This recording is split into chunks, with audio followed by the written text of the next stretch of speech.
Hello, everyone. Welcome to the next episode of the Interstice podcast. We've made it to 56, and we have a really interesting guest on today. The gentleman's name is Alan. He's been in the directing and cinematography gig for over 15 years of his life, his career, and has been working in Japan, I believe, from 2016. Landed a big, really promising gig recently with a very large brand here in Japan called NTG, with a subsidiary known as Megli. I believe Megli was the actual project, right? Yeah, Megli is the new brand. The new brand. Excellent. Yeah, yeah. So I just figured it'd be cool to where we could jump in anywhere, couldn't we? I think it's cool to actually get a sense of where does the initial interest come from? Like, when does somebody look at a camera and think, I want to point that at things and record it myself? I'm not just content to consume the media personally. Yeah.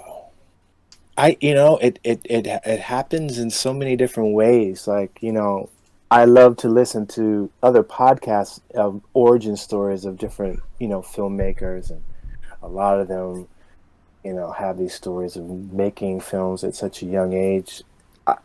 I started photography in junior high school. I remember I had a really great photography class in junior high school, and I loved it.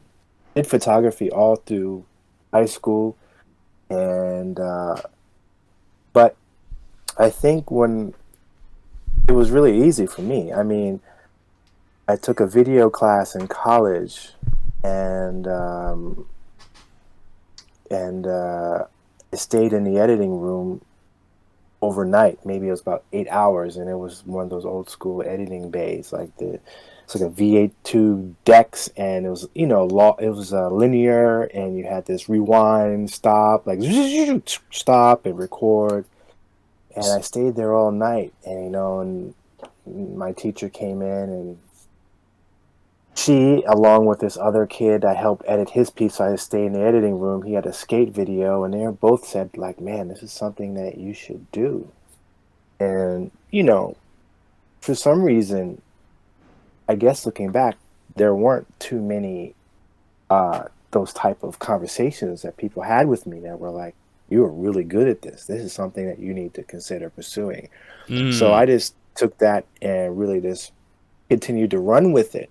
When I was in the university, I was studying I was an English lit major. I was preparing for law school. I was all about civil rights and protecting the voice of people's voices that were not being heard. So I was very inspired through the legal system and civil rights and all those things.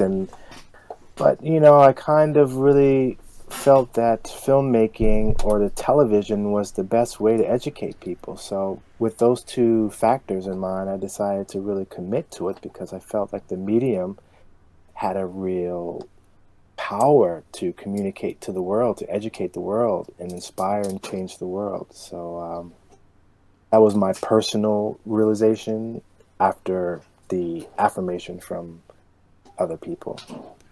That's so interesting. It's a topic I was having kind of actually just on the last couple of podcasts I had, talking about that sort of encouragement is really, I think, I don't know that it's necessarily missing in education, but yours is sort of case in point that that probably you didn't do it only for that reason. Obviously you had the interest, but that you had the affirmation sounds like it was so important to you. Yeah, I think, and that's why I also kind of really always kept education alongside my career.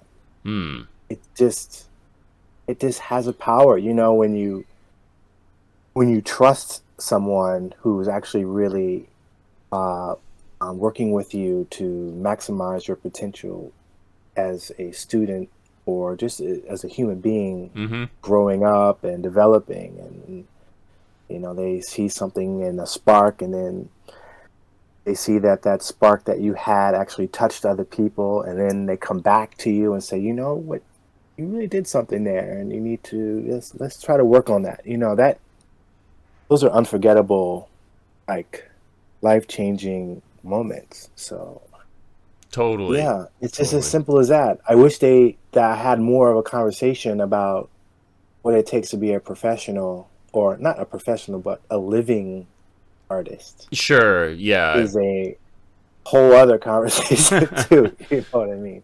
Yes. But yeah, that's the origin in a nutshell. And then, making videos for my friends to hang out and watch on TV was like the next step. Like, oh, I want to make stuff where when we go back home from college, we all kick back and I pop this VHS tape in of like hip hop music over crazy VHS, high eight visuals, and just talk and listen to beats and have this visual play over the TV. It was just like, that was what I love to do.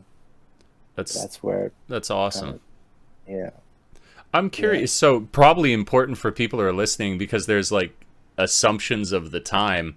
Uh, when you were first editing and you were in that room, it was not likely digital editing, right? It was actually like you were cutting film, like.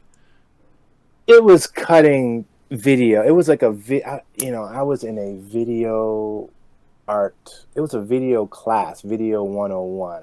Hmm. But the teacher was elegant. I remember her name, and she was, or maybe still is, a performance artist, Hmm. video installation performance artist. So my first interactions were all these.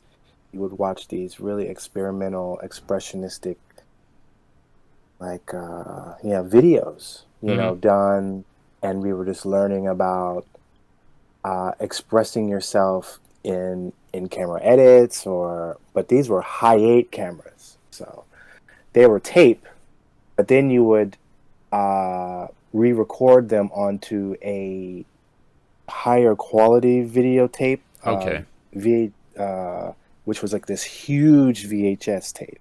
And then you had two of them, and then you had a third, and then you put it in these decks, and then you're just rewinding and stopping and making your in and out point. This was right before nonlinear, like, Premiere came out. I see. And yeah.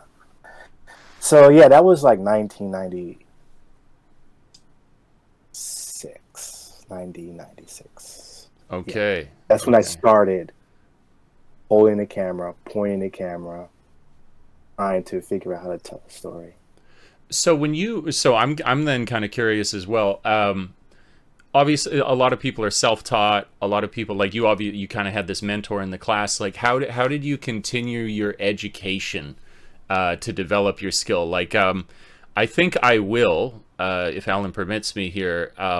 You like one of the reels that we watched recently. I think it was your reel. It was a reel of all your like clips.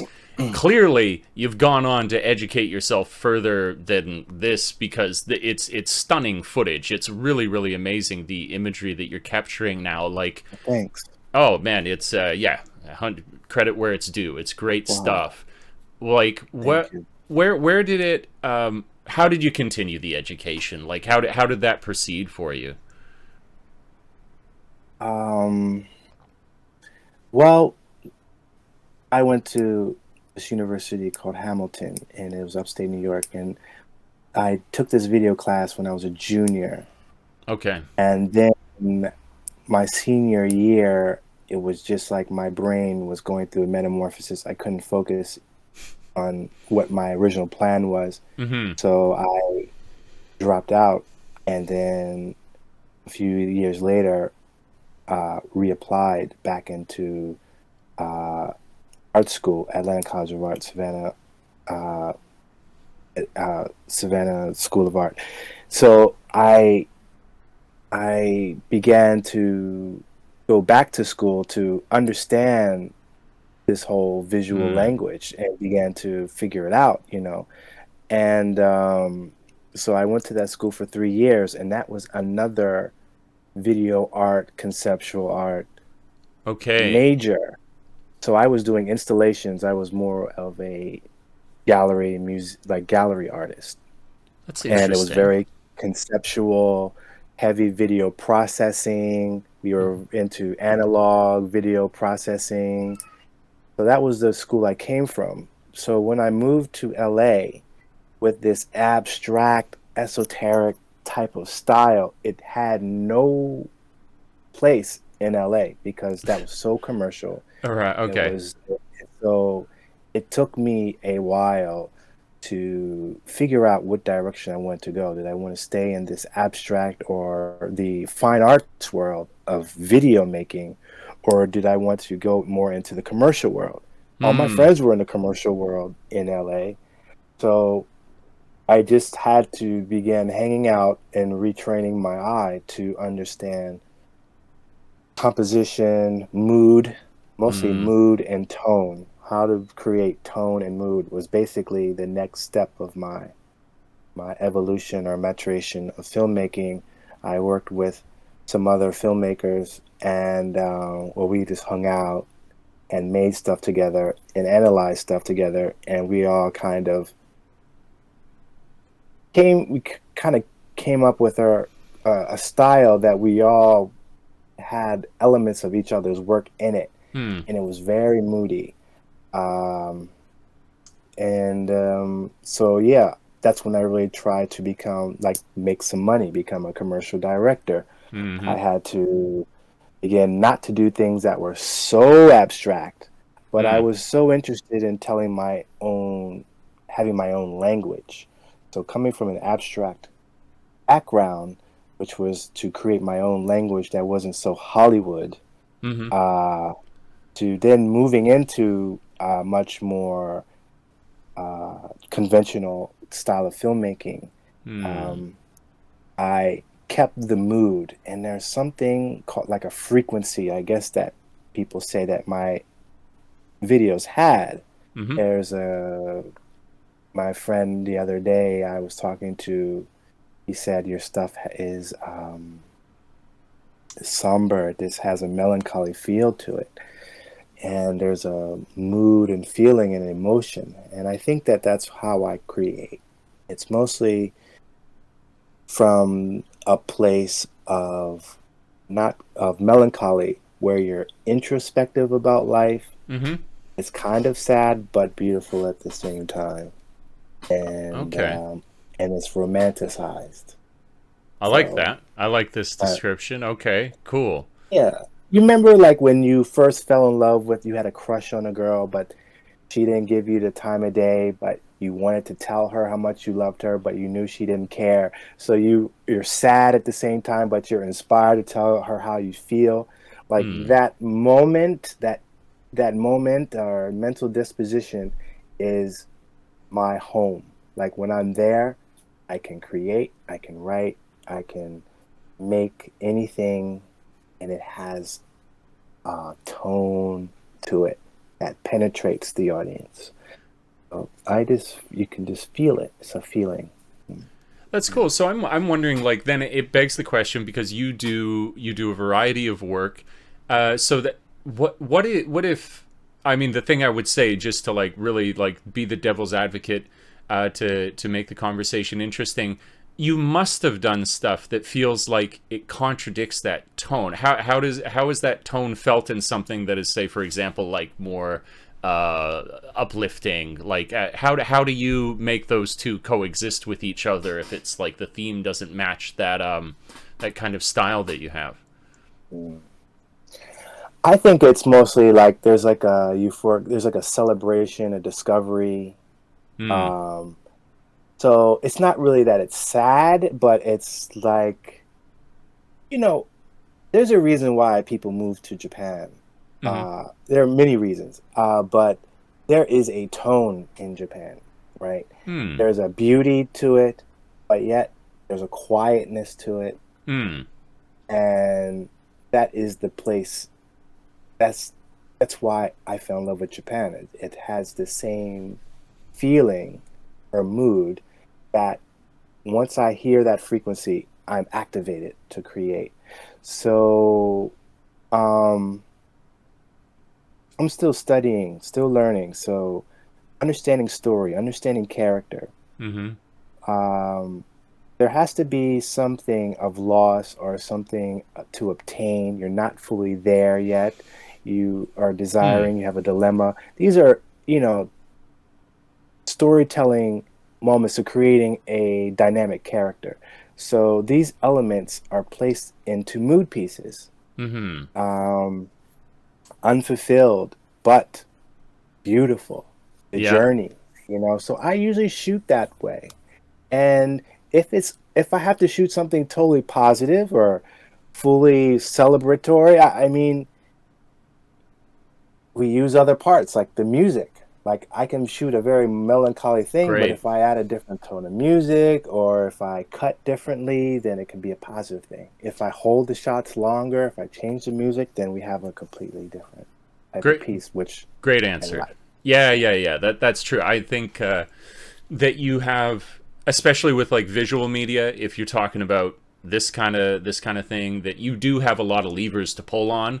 There would, like myself, amateur, but it would be you can have the music, you can have the video itself, you can have the color palette that you're using, I That's suppose. right. That's right. The texture Yeah. of the sound and all that. Yeah, that's a Hmm. great way to put it. I like that concept. I mean, there is often it's so striking.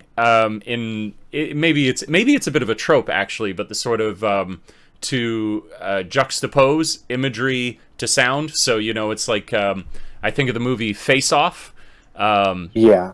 and there's like the scene where they're like everybody's raiding the house that Nicolas Cage is in. Well, there's like the little boy there, and he's got his Hmm. headphones on, and while all the Right. action is going on, it's playing like "What a Wonderful World" in the boy's Right. headphones, I think, and it's awesome. Yeah. Those it's very striking when people do that kind of thing. Okay, great. Yeah, great answer. I like that. Is there I would love I'm just, dumb what is it? Plumbing the depths here. Is there any sort of content or imagery that you find yourself like drawn towards? Like if it weren't commercially, you're like I really like to film this, or is it completely free form for you? Like you're drawn everywhere.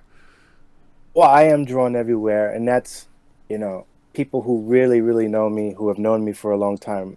Hmm. Like, I'm a cinephile. Before that, I was that kid that had wall-to-wall videotapes. Like, Okay. I used to just record everything and watch everything, save everything. So, um, but I like mood Hmm. pieces, mood directors. Like, I'll always go back to Wong Kar-wai. Like that's like the person, his films. I watch those before I shoot. Just to get me in the mood of understanding, um, getting closer to the essence of falling in love with the subject, falling in love with the characters, falling in love with the scene, the moment, and romanticizing it, dramatizing it, Hmm. exploring it, and celebrating it. So Um, there are so many movies, so many directors that I pull towards before I shoot. You know, like you know, I don't know why, but like the original Blade Runner comes to mind. Oh, big influence for me. I love that one as well. Absolutely. Yeah, and there was like this like a it's moody. There's like a romance to it. Hmm. It has those elements, and when you're in this world of sad but beautiful, there's love, there's Hmm. regret or, hurdles to or things that are holding you back. Like it just, I don't know. My aspirations are way higher than my skill set. I still look at them and say, man, one day I'm going to make them. But in reality, I'm not really sure um, I can reach those levels of inspirational visual references, but I see stuff every day that I love.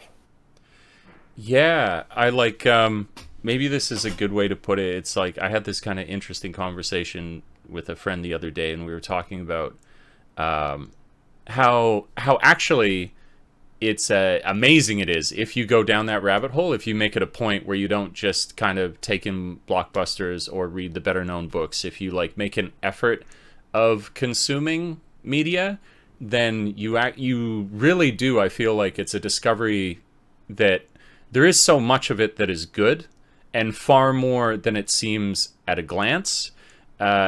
And how that can actually be really, really useful. Now, this going on a little bit of a tangent, but in terms of inoculating yourself against cynicism, because sometimes it can feel like when you look at mass media and stuff, a lot of things, it seems as though the bad outweighs the good. But if you do what you're talking about and you're looking for things every day and different inspiration and that kind of stuff, it's like you're struck immediately like, oh, there is a whole rich history beyond what I might have ever thought humankind was capable of if you really get into it. On that note, maybe it would be cool to ask you, like, I recognize that director's name, but what are some of the films that director had done? Wong Kar-wai or? Yeah, Wong Kar-wai. He like In the Mood for Love is the famous one. In the Mood for Love, Okay. Fallen Angels, and 2046 is. Okay. Is that In the Mood for Love? That's not the one that like takes place in China, is it? Yeah, Hong Kong. Hong Kong. Okay, I got a buddy who was really into it. I've seen a few images. It has like a very striking female lead in that. Yeah. Okay. Yeah. Yeah. Okay. It's yeah. A lot of filmmakers are really involved in his work. I guess growing up in a certain time period. Cool.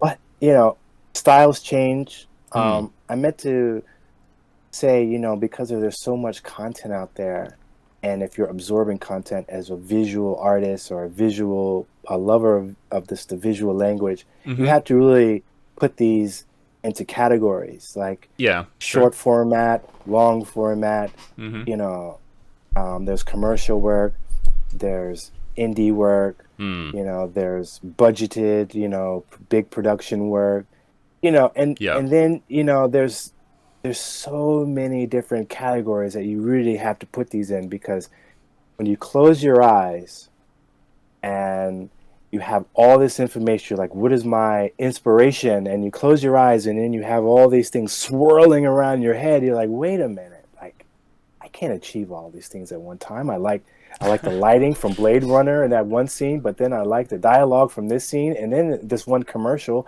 It's so difficult. You have to really put these things in categories or you'll go crazy. And it helps you, if you are creating, to put limitations on what you are doing. Like, okay, I'm shooting 15-second pieces. I have this camera, I'm using this. So this is the realistic expectation of what I'm trying to do here. And For sure. Understanding what you're doing, what resources you have, and what you're trying to achieve. And each one is a different level, a different category. And sometimes mixing them is where the problems come in. It's just like, you have this little budget, you have this small crew, and then it's like, but I want to make it look like this. And it's like, how about you focus on people that are at the same level that you are, that are famous now, but let's go back maybe 10 years or so and look at their early work, where they were at. Study that work and what they did, not like looking at the polished full version of these people. It's I completely agree with that. I'm kind of doing that now for myself. The Cannes Film Festival, I've been following. It just finished, but I followed it quite extensively, and it really got me inspired to go back and look at a lot of these filmmakers' first films, like, and really see where they were before, they got really big and they had these budgets and full crew and all this support. But like when it was just like very raw, you're still trying to figure out your style, your rhythm, your tone, how you direct. I want to see those films, and then because that's where I am, so. And those films, and now I'm finding them so much more rewarding than looking at, the blockbuster films. Like, let's see where these people are with these limitations. How do you shoot tension? How are you lighting these things with a limited crew, but great story. Mm-hmm. Mm-hmm. What could you like? What are some of the things you observed in? I don't. Maybe you're looking at people you respect. Maybe you're looking at people that are more popular. Like of the people that you were going back and like, oh, this is the the whatever you would call it, the Genesis video. What are some of the what are some of the things you observed in people? Um, I don't want to butcher the name. Oh, okay, I that's feel fine. like it's like Dardany, the Dardany brothers, Okay. Jean Pierre and Luc Dardany. Now they won they won for a film this year, and they won the Cannes 25th anniversary award. And I just had to go look at some of their earlier films, Rosetta, Young, Hamed, and and I'm also looking at this Japanese woman named Kawase Naomi, and I don't know. I stumbled on her, and then I just started to fall in love with these silent, these very either high-paced, well-paced character stories, and how the camera just focuses on this one character. Tight shots, movements, there's action, there's a rhythm and tension, and but it's also these moments of beauty that just hits you. You're in the story, and then boom, there's this wow, beautiful moment, soft, serene, and then boom, you're back into this erratic character study. So I'm studying some of these films because I'm going to be DPing a feature in the next few months. So Okay. I know what the director kind of wants, Mm-hmm. and what she's doing with her story, and how she's working in her mind. Mm-hmm. And so I'm just kind of studying some approaches that I want to work with her on, and getting getting the most out of the characters.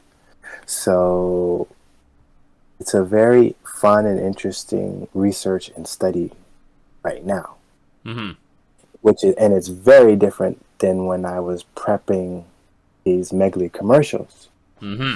I bet. I bet. Yeah. Yeah. Very different. Completely different, and I'm starting to understand the difference between the commercial mindset of creating Mm-hmm. versus the feature narrative world. It's like two different languages, and it's very interesting, very fun.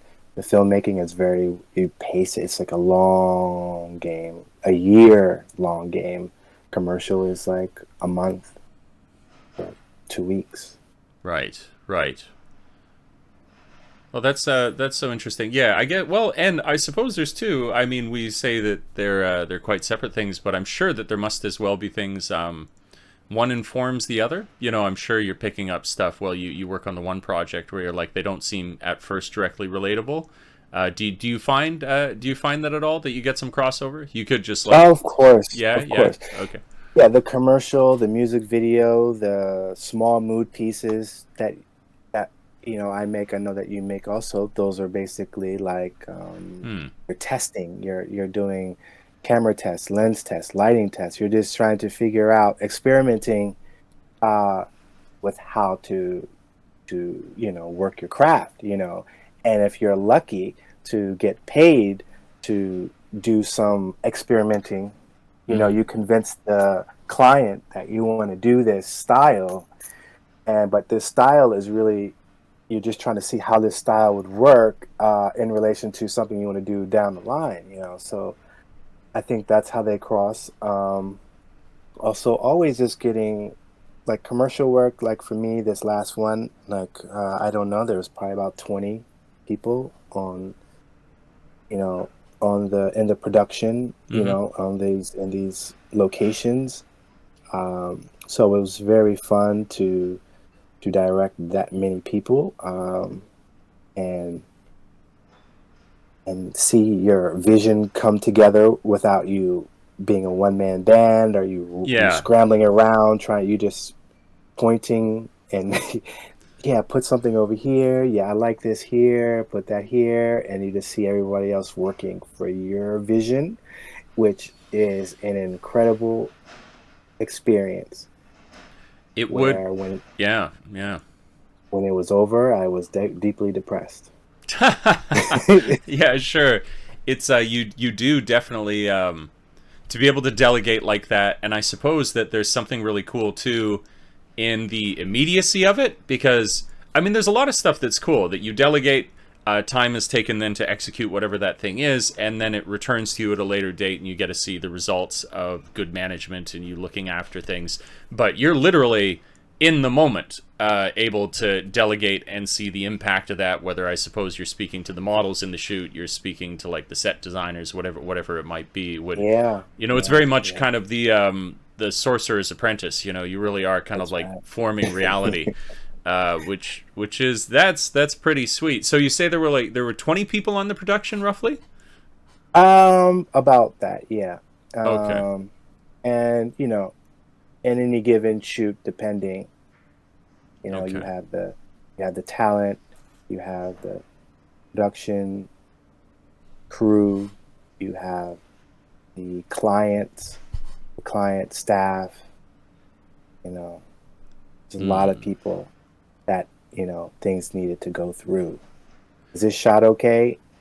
I think the shot's great. right. Let's see what these people think. Okay, well, let's see what they think. Okay, well, they don't like how her hair looked in this last shot, so can we do this again? Or Mm-hmm. so you just got to be patient, and you got to read the room and be sensitive to your crew and make sure your crew is um, on the same page as you are, and they're still motivated. And it's fun. I really enjoyed it, and just to you know some of our common friends. I was talking to Alessandro, and I remember I told him, I said, we used to sit and just think about all the limitations we had that held us back from making something. Oh, we don't have the right camera. Oh, we don't have the right this. We don't have the right that. We don't have the right this. And so, but when you have everything, Mm-hmm. it all comes so easy. Oh, We're so worried, yeah. like, oh, we love this movie. My God, how can we make a movie like this? It's not so difficult if you have the support. You know what I mean? It's like Mm. these people are human just like you and with great ideas. But if you have the budget and the support, your film, your idea can look just like these people's work, that you love so much. So I had a question here for you. Um, Mm. with the one that you were with Megley, with the one that you were doing now, uh, Mm. when I'm pretty sure, I think I saw it, there was no dialogue, but I know that you would still want to imbue that with a story, or maybe you'll say, no, I didn't, we just went something else. But I was curious, what was the concept that you went with, and how did you execute it in this one? Okay. So I was in charge of creating 3 videos. Hmm.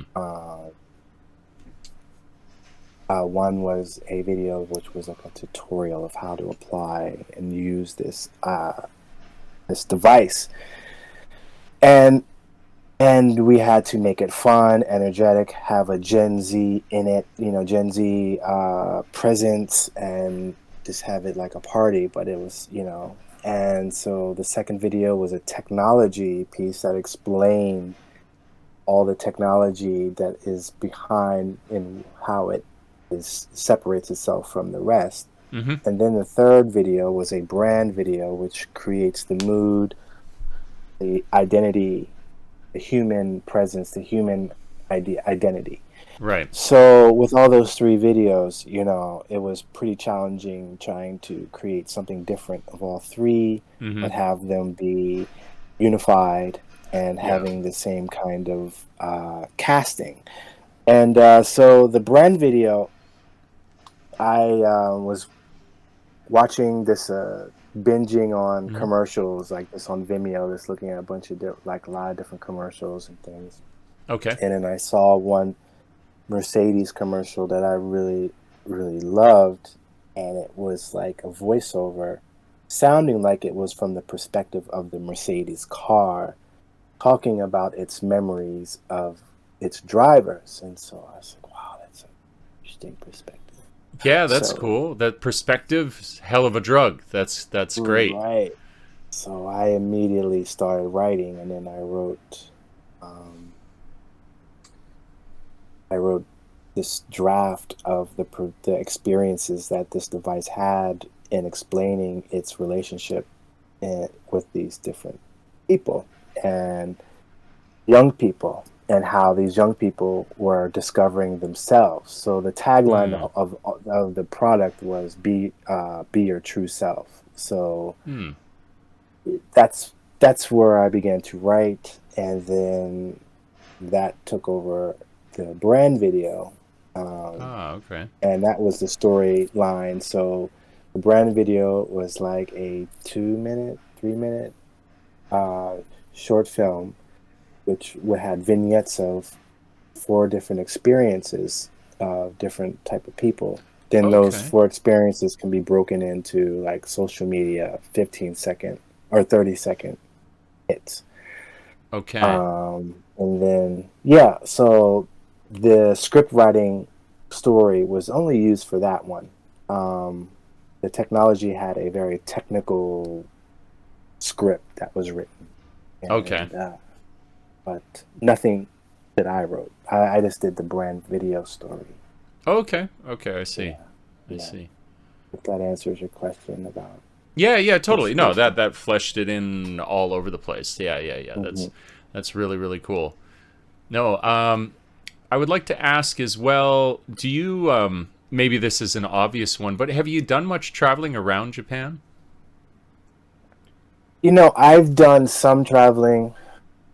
I've been here 8 years, but Hmm. I was like an English teacher for a while, Mm-hmm. um, full time, like two jobs. I always worked, so I traveled a little bit. I'm still interested in a lot of parts of Japan. Mm-hmm. Um, my career here started from social media and posting my experiences of Japan, Okay. which later led me to being commissioned to making a documentary about Kyoto, or like a visual essay about Kyoto. Okay, well that could be Um, interesting to talk about. So what's the story there? How did that all come about? yeah, like I said, I was posting this a lot of photos and video that's on Instagram, and one of my old producers in Los Angeles, followed me, and he pitched the idea to another friend of his, Hmm. and then that worked for Visco, which is kind of like a camera filter company. I think I know Uh, them. Do they what yeah, do they have an app yeah, they have an app. Okay, Yeah, yeah, yeah, yeah. That's it's pretty, that's one of the ones people often use. Yeah, it's quite popular. yeah. So they contacted me and said we could commission you to making a documentary about Kyoto, and so I said okay, and I shot festivals. So I was teaching, so I'll wake up, early morning and shoot the different festivals or shoot around the city and the culture. I was still very new to the culture, so I was very drawn to the festivals and just the very much deep Kyoto culture, celebratory kind of visual Hmm. things that was happening. So I captured a lot of things for about 6 months, and then wrote an essay. I was very much inspired by Chris Marker and his Sans Soleil film, and yeah, and I made that film, and they pushed that really hard, and that Awesome. really started my career here. Hotels saw it and Ah, began to ask me uh, to create commercials for foreign, like, or let's just say global commercials for I their gotcha. Yeah. Kyoto, yeah, like hotels. So Okay. that's how my commercial presence began in Japan. And Cool, cool, cool. Okay. but to tie that in with the traveling, Mm-hmm. um, when there was a honeymoon period in Japan Mm-hmm. that I took full advantage of capturing, Okay. and it got to me where I am today.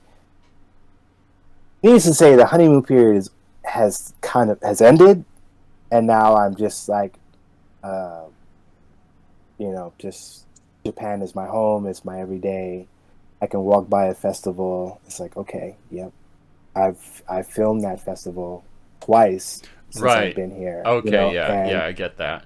so my passion level of the curiosity that comes with Japan, like this romanticized version of shooting Japan, Mm, is not like it used to be.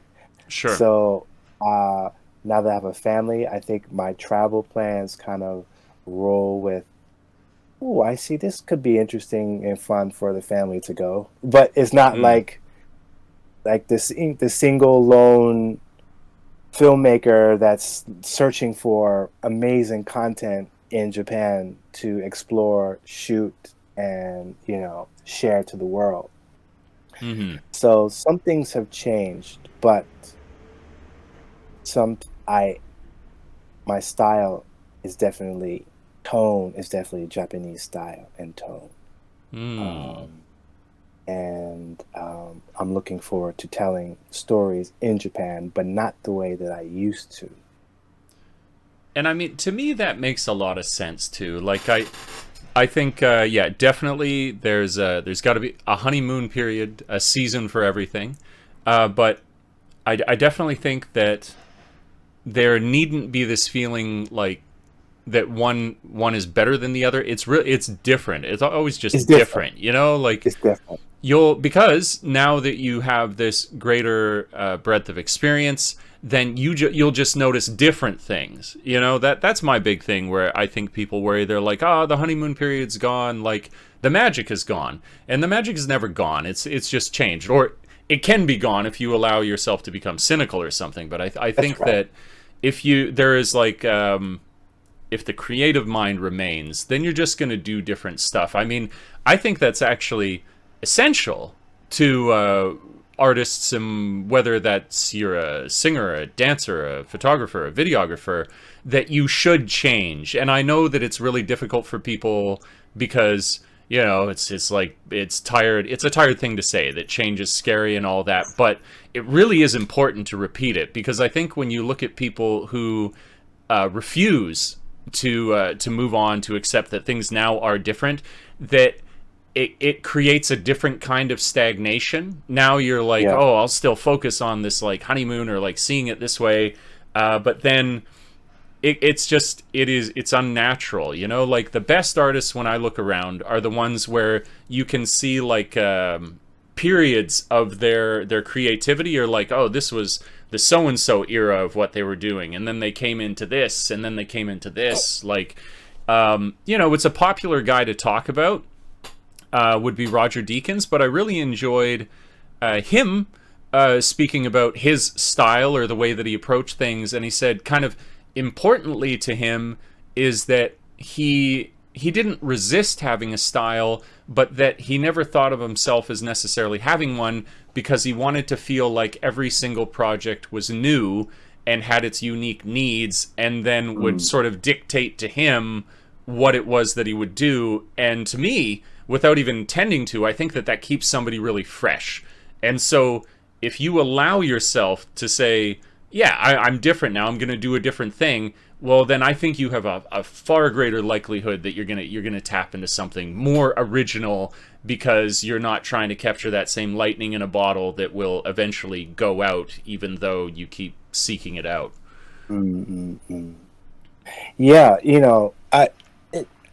yeah, you had to know yourself and know how to motivate and be true to yourself and understand how and be open to continuing to evolve. Hmm, And, for sure. you know, our relationship with Japan continues to change Mm-hmm. and evolve, and your story of what Japan is from your perspective and what it means continues to definitely change. Mm-hmm. Mm-hmm.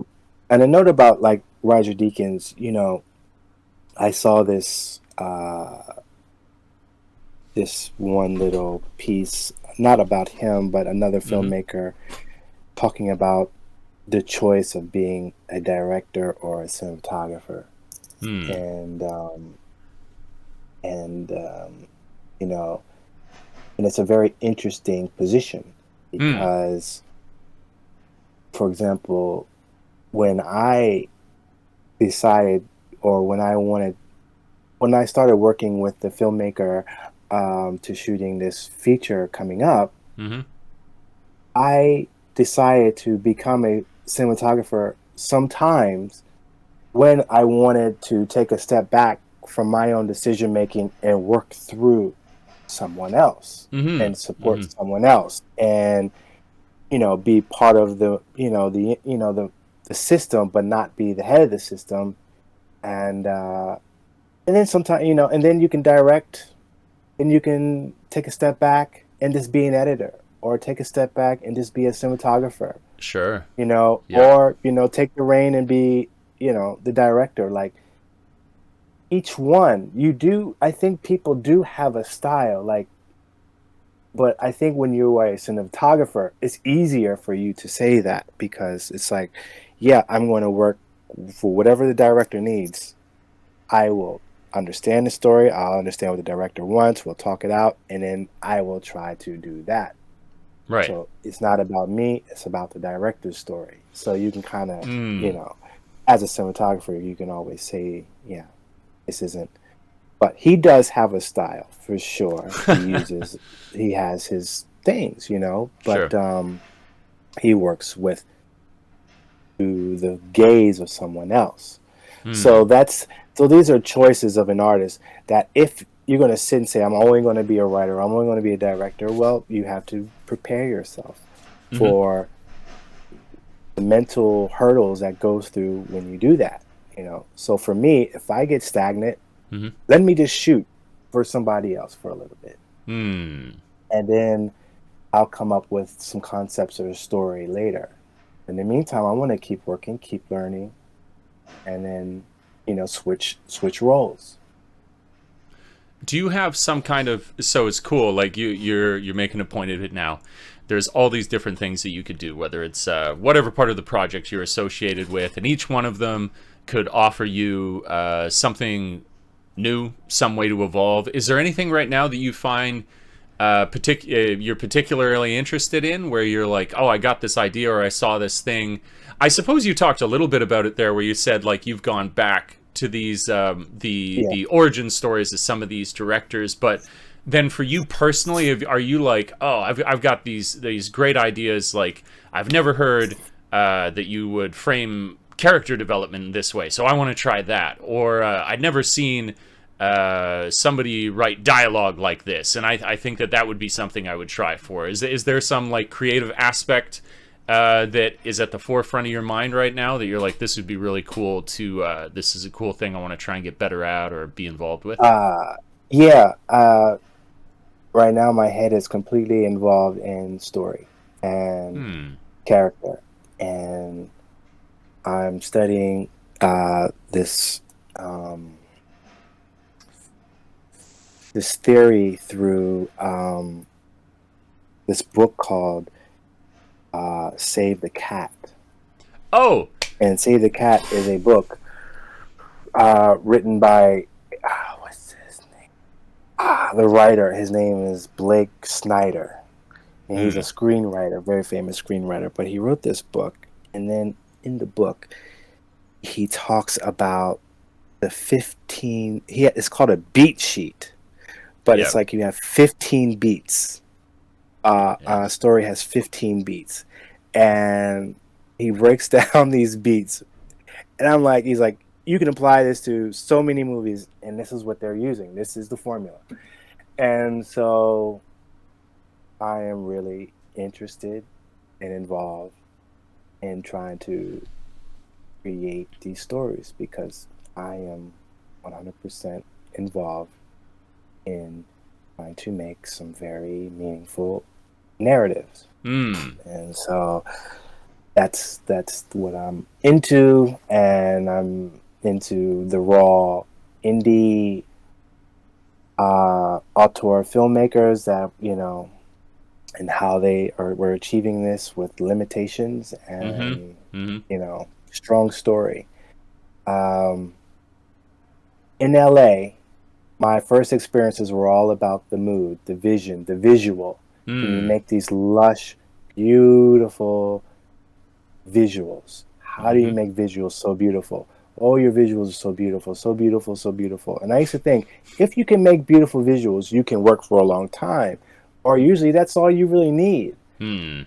But now I feel like, sure, as a cinematographer, maybe, but as a complete filmmaker, that's half the battle, or maybe only a fraction of that. Like, it's the story. Yeah, for sure. And so, I'm really focusing on story. That's cool. That's really cool you mentioned that. I use the app Goodreads to kind of like track stuff that I'm reading, things that I want to read, and somewhere along the way, that book that you just mentioned, Saving the Cat, I have it saved in my I wanted to read. It was I remember where it came from now. It's like I can't remember if there's this guy, he's fantastic. It's like great philosophical film analysis and stuff. He's called like Stories of Old. I've really enjoyed his stuff. And I believe it was him. He was talking about that book, and it was specifically he was using the movie Battle Angel Alita, and it's where she's first like gotten her new body back after the doctor or whatever, the droid doctor finds her, and then she's out in the streets, and she there's a battle droid that goes by, and this little dog is threatened by it. And she rolls underneath, and it shows that she has some like physical prowess that she has not yet discovered, and she saves the dog. And he was like, ironically, he was like, this is saving the cat, although it was saving the dog. And it was like, and you would then use this to build empathy with your main character. I was like, oh, that totally makes sense. And then the other example he gave is kicking the dog. And so another way to build empathy for the character is that something unjust occurs, and he was using the example in Joker, the most recent one, where the people steal his sign and they beat the shit out of him, and he was like, this is kicking the dog, and so now you can't help but feel empathy for him. I was like, oh yeah, these are like, and just as you said, you could probably be a little bit literalist about it, and you'd be able to see that this is a beat sheet where you could like just check these off. But I do feel comfort in that. What might make somebody nervous when they read those things is that, oh, well, I won't tell anything original anymore because I'm just recreating these this beat sheet of these same things. But from what I've seen, of course, all stories have been told and told again. It's just the quality of the story. You can do an amazing Saving the Cat, and you can do a really shitty Saving the Cat. So it's like within that archetype is like limitless capacity for you to make something like the best Saving the Cat you've ever seen, but it can still be a guide for you to understand, like we're talking about, the sort of like concepts that build a character. Yeah, it's definitely a guide. It's definitely a guide that helps the writer. It's not anything that it's not like it doesn't write for you. Right. So yeah. There's things that help keep the story clear and keep the drama rolling. It's I mean, it's interesting, like, oh, I love it. Yeah. The Save the Cat idea is basically, and I heard a bunch of examples, but it's like what in the first 15 minutes, what does the main character do that's humanistic, and why you like them? They had to do something noble, something honorable, or something cool or funny or interesting. You're like, okay, I'm gonna ride with this guy, or a woman. Yeah. And it's fascinating. Like, did you see Stranger Things, the new? I've not seen the new series though. Now it's come up a few times. I've enjoyed the previous seasons of it, and so I will watch it. Although I have not yet seen it. Not yet. Yeah. Yeah. I'm like applying it to that. Like you can apply it to most things. It's very interesting, but it's pretty fun. It's a pretty fun ride. Cool. They're using the 15 beats all day long. Okay. Yeah. All right. They're aware. They know what they're doing. Yeah. Yeah. Okay. Right. Yeah, it's there, but it's the process of filmmaking is very stressful. In a lot of ways. There's a lot of anxiety, and there's a lot of enjoyment, and it's just a very interesting relationship. But I use it as a way to understand life and understand my life and my voice in this world. Like, it's my vessel to communicate.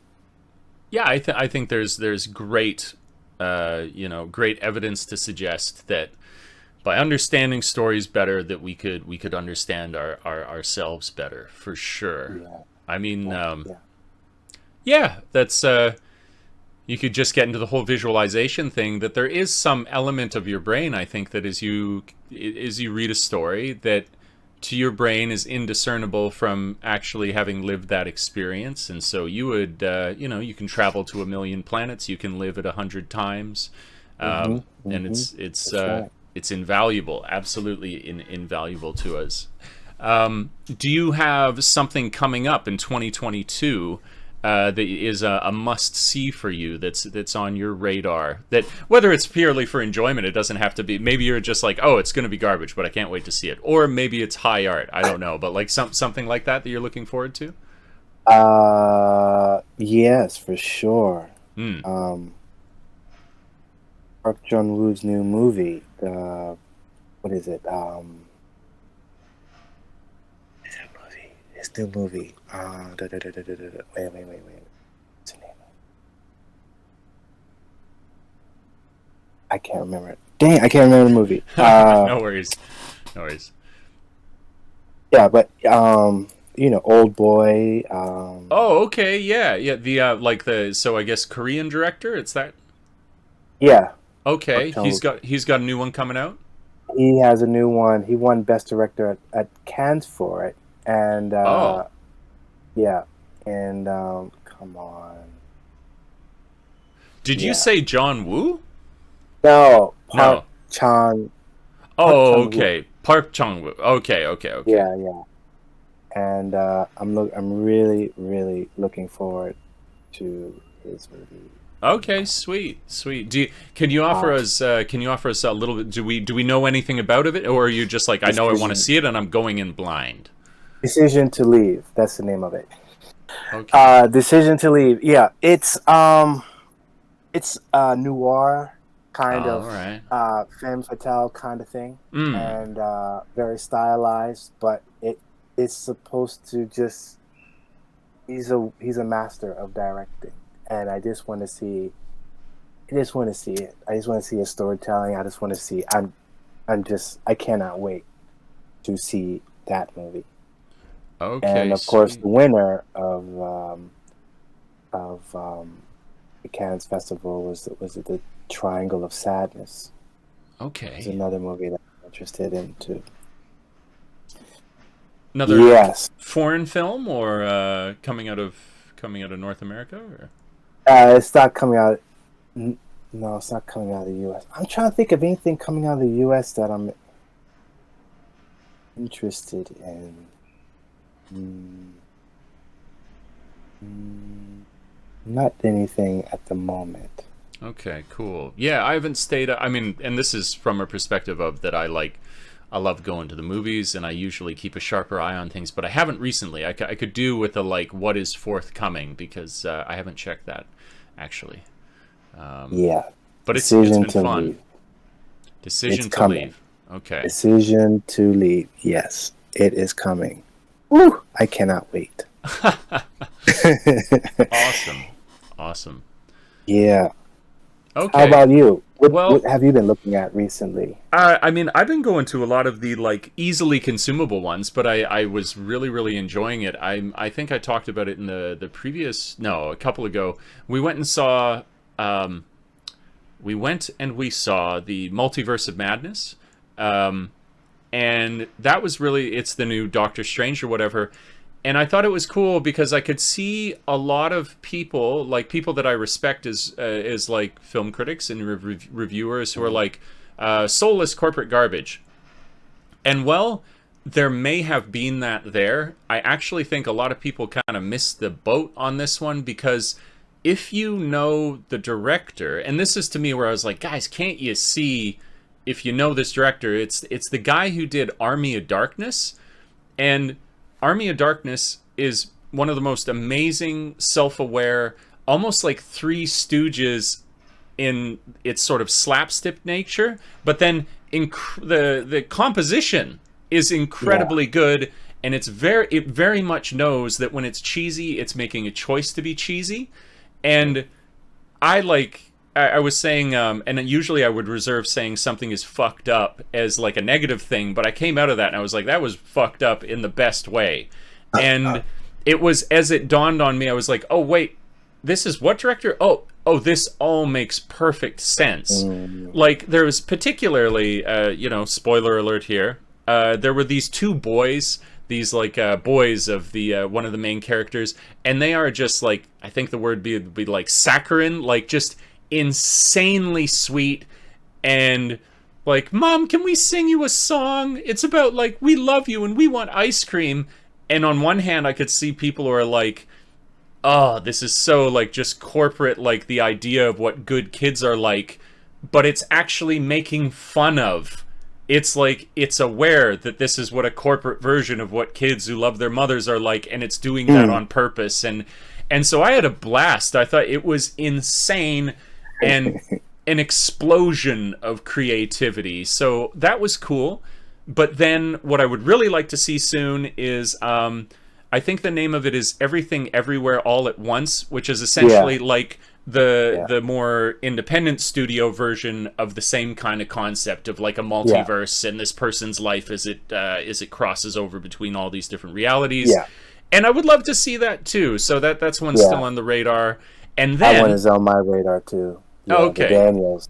Yeah, sweet. And then there was this one with like Idris Elba and the wonderfully androgynous female actress who played the yeah, angel in what was it, Constantine, called yeah. like 3,000 Years of Longing, and it's like a story about a genie, and it looks absolutely cracked out and insane. And as Idris Elba is the genie in it, and so I was like, this Yeah, looks Tilda Sweden.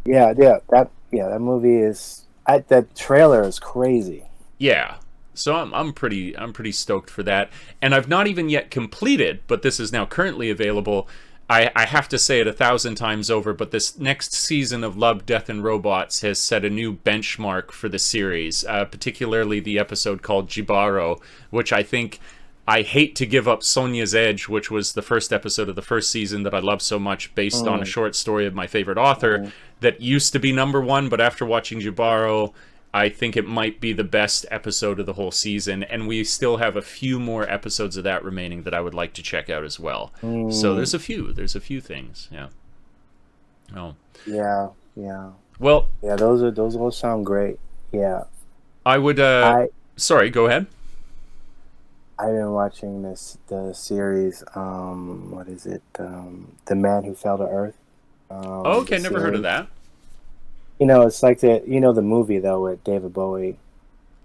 Um, Yes, yeah, yeah, yeah. Only as like I know that he was in something where he was an alien and Bowie's awesome yeah. and crazy like that, but I never did see that one. Oh yeah, the movie is amazing. But this is like the prequel to it. It's very, very good. Okay, I love cool, it. Amazing performances. Yeah. cool. Well, Yeah, 3,000 Years of Longing. it's That gonna be yeah, good, that right? I think that'll be cool. yeah, it was at Cannes. I heard a lot about it. I heard a lot about it. Okay. And it's definitely a crazy visual piece for sure. Hmm. Hmm. Um, I'm but a yeah, everywhere, everything, everywhere, everywhere, everything, all at once is Yes. that's another one I'm just going crazy to see. I'm a fan of Idris Elba's what would I say, unevenness, which I'm Hmm. actually, I really like how he's clearly awesome, very very skilled, great actor that ends up in amazing movies and the worst movies you've ever seen. Or I was like, I like it makes me like him more that seems to be like the way that he's gone about things. Where I was like, yeah, the guy's just like, just do it, just get in there, like see what shakes out, be in the. It's really like he does seem to be that sort of like it's the journey, it's not the destination kind of a guy, and I really I like Oh that. yeah, It was a shame yeah. though, if I could draw like a final point to it, where I never even read the series, but I know that The Dark Tower is like an amazing classic of Stephen King's, and it sounded like that the movie adaptation that starred him, where I was like, oh, even great like casting, this is cool, was like one of the most bland productions that could have ever been made, and that made me sad because I was like, oh, you had all the right pieces, and then the execution was unfortunately very poor. But it I think happens. that story was just too dense. The original was just too dense to tackle. I think that's a fair statement where you're trying to fit something into 3 hours, or it's these massive tomes that it's composed of. Yeah, you got to go for longer form. You need a bit more of a Schneider cut on that one, where you're gonna have like 8 Yeah, hours or something like that's that. right. Yeah. That's right.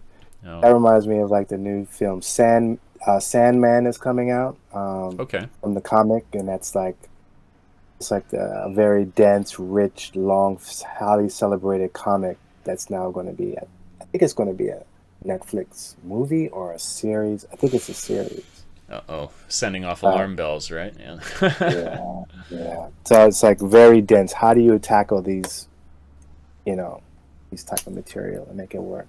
Hmm.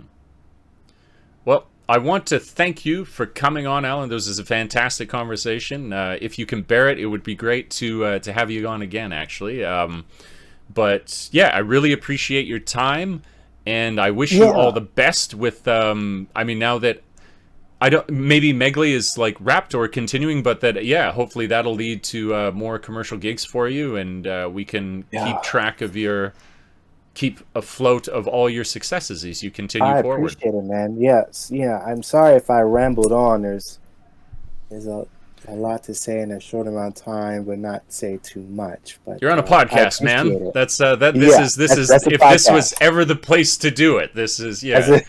it. This is the time to do it. No, absolutely. Yeah, So yeah, well, yeah, and yeah. Look forward to talking to you again, even cool. off the record, and seeing what's going on with you and your creative and filmmaking process. I appreciate it, man. So I will. This is the one. If you're listening on Spotify or wherever else, I am in this case. I'm not. It's not usually that I put like any links into the description. It's usually just the conversation that we have. But I'm gonna hit you up, Alan, to get sources for like your reel that you've shown us. Like maybe I can't remember if it was like Black Lotus or White Lotus. There's a couple of things that if you listen to this, you really should check out Alan's work. And I'll put that down in the description of the YouTube video. So if you're listening on Spotify or something, head on over there and you'll find it in the description of the YouTube video. But that's all for now. We'll do another episode. And thank you once again to Alan for being here. Thank you Appreciate so you. much, Haley. Thank you so much. It was fun. Cheers.